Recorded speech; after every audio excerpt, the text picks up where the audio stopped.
intelijen. 1. Seorang agen intelijen sedang melakukan analisis terhadap sebuah kelompok yang diduga terlibat dalam kegiatan terorisme. Metode analisis yang paling tepat digunakan dalam situasi ini adalah A. Analisis SWOT. B. Analisis jaringan sosial. C. Analisis regresi. D. Analisis portofolio. E. Analisis korelasi. Jawaban yang tepat dari soal di atas adalah B. Pembahasan dari pertanyaan di atas yaitu, bahwa analisis jaringan sosial adalah metode yang paling tepat untuk memetakan hubungan dan struktur organisasi dalam kelompok-kelompok seperti jaringan teroris.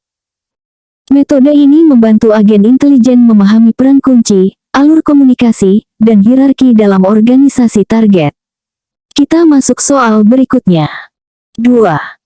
Dalam operasi pengumpulan intelijen, teknik OSINT atau Open Source Intelligence merujuk pada A. Penyadapan komunikasi rahasia. B. Perekrutan informan dari dalam organisasi target. C.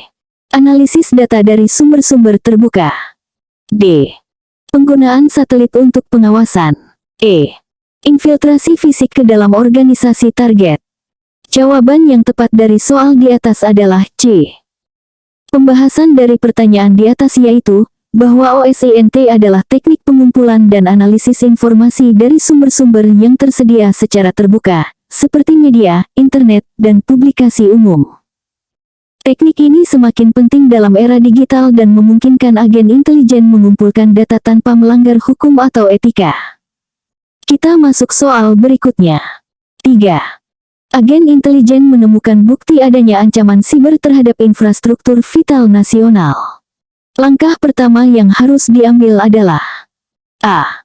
Melakukan serangan balik terhadap sumber ancaman. B. Mengisolasi seluruh sistem dari jaringan. C. Mengumumkan ancaman kepada publik. D. Melakukan penilaian risiko dan mengidentifikasi kerentanan sistem. E. Menghapus seluruh data dari sistem yang terancam. Jawaban yang tepat dari soal di atas adalah D. Pembahasan dari pertanyaan di atas yaitu, bahwa penilaian risiko dan identifikasi kerentanan adalah langkah kritis pertama dalam menanggapi ancaman siber. Hal ini memungkinkan agen intelijen untuk memahami skala ancaman, potensi dampak, dan area yang perlu diprioritaskan untuk perlindungan atau mitigasi. Kita masuk soal berikutnya. 4. Dalam konteks kontra-intelijen, istilah honeypot mengacu pada A. Sistem keamanan fisik canggih. B. Operasi penyamaran untuk menangkap mata-mata. C. Jebakan digital untuk menarik dan mendeteksi penyusup. D. Metode enkripsi tingkat tinggi. E. Teknik interogasi untuk mendapatkan informasi. Jawaban yang tepat dari soal di atas adalah C. Pembahasan dari pertanyaan di atas yaitu, bahwa honeypot adalah sistem atau jaringan yang sengaja dibuat rentan untuk menarik penyusup siber. Tujuannya adalah untuk mempelajari teknik yang digunakan oleh penyerang, mengalihkan mereka dari target sebenarnya, dan mengumpulkan bukti untuk analisis dan penuntutan. Kita masuk soal berikutnya. 5. Agen intelijen menggunakan teknik steganografi dalam komunikasinya. Ini berarti A. Menggunakan kode Morse. B. Menyembunyikan pesan dalam data digital yang tampak tidak mencurigakan. C. Berkomunikasi melalui satelit terenkripsi. D. Menggunakan bahasa isyarat rahasia. E. Mengirim pesan melalui frekuensi radio rahasia. Jawaban yang tepat dari soal di atas adalah B. Pembahasan dari pertanyaan di atas yaitu, bahwa steganografi adalah teknik menyembunyikan informasi rahasia dalam media digital yang tampak biasa, seperti gambar atau file audio. Teknik ini memungkinkan agen intelijen untuk berkomunikasi secara tersembunyi, menghindari deteksi oleh pihak yang tidak berwenang. Kita masuk soal berikutnya. 6. Dalam analisis intelijen, kesalahan mirror imaging mengacu pada A. Menggunakan cermin untuk mengamati target secara diam-diam. B. Menganggap lawan berpikir dan bertindak seperti diri sendiri. C. Membuat replika fisik dari dokumen rahasia. D. Teknik fotografi untuk mengambil gambar tanpa terdeteksi. E. Metode untuk memecahkan kode dengan membalikkan urutan huruf. Jawaban yang tepat dari soal di atas adalah B. Pembahasan dari pertanyaan di atas yaitu, bahwa kesalahan mirror imaging adalah bias kognitif di mana analis intelijen secara keliru menganggap bahwa aktor atau negara asing akan berpikir dan bertindak dengan cara yang sama seperti mereka atau negara mereka sendiri. Ini dapat menyebabkan kesalahan penilaian serius dalam analisis dan prediksi intelijen. Kita masuk soal berikutnya. 7. Seorang agen intelijen menemukan indikasi adanya operasi pengaruh asing yang memanipulasi opini publik melalui media sosial. Pendekatan terbaik untuk menangani situasi ini adalah A. Menutup semua platform media sosial. B. Melakukan operasi kontra informasi agresif. C. Mengabaikan karena dianggap tidak berbahaya. D. Melakukan analisis mendalam dan berkoordinasi dengan platform media sosial. E. Menangkap semua pengguna yang menyebarkan informasi mencurigakan.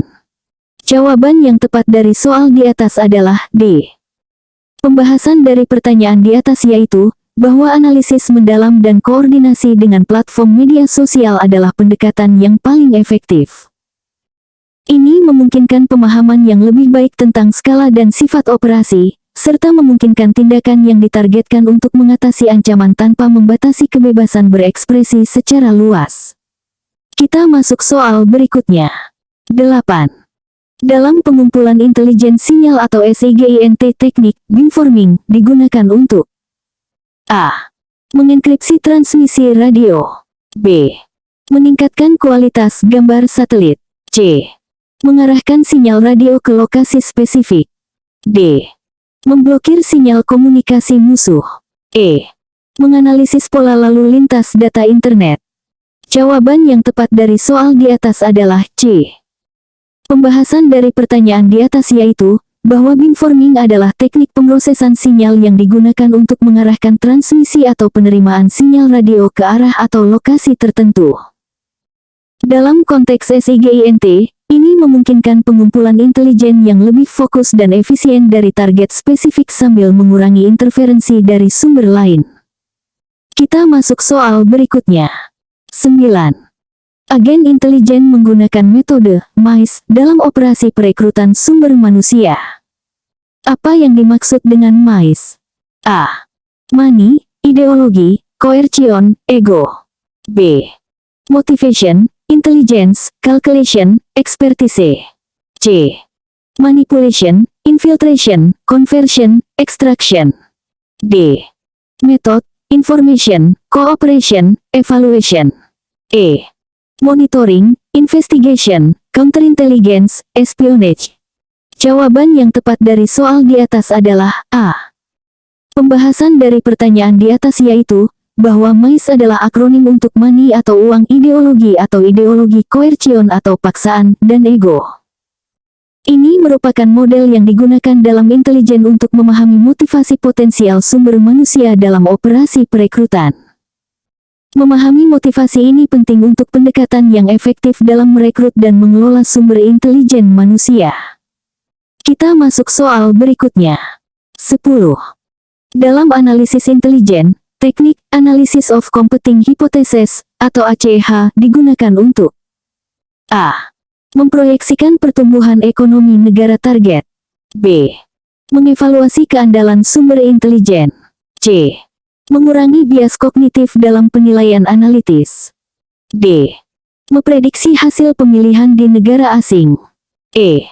Mengoptimalkan alokasi sumber daya dalam operasi lapangan. Jawaban yang tepat dari soal di atas adalah C. Pembahasan dari pertanyaan di atas yaitu, bahwa Analysis of Competing Hypotheses atau ACH adalah teknik analitis yang dikembangkan untuk mengurangi bias kognitif dalam analisis intelijen. Metode ini melibatkan identifikasi semua hipotesis yang mungkin, kemudian secara sistematis mengevaluasi bukti yang mendukung atau membantah setiap hipotesis. Tujuannya adalah untuk mencapai kesimpulan yang lebih objektif dan mengurangi risiko kesalahan analitis. Kita masuk soal berikutnya. Asisten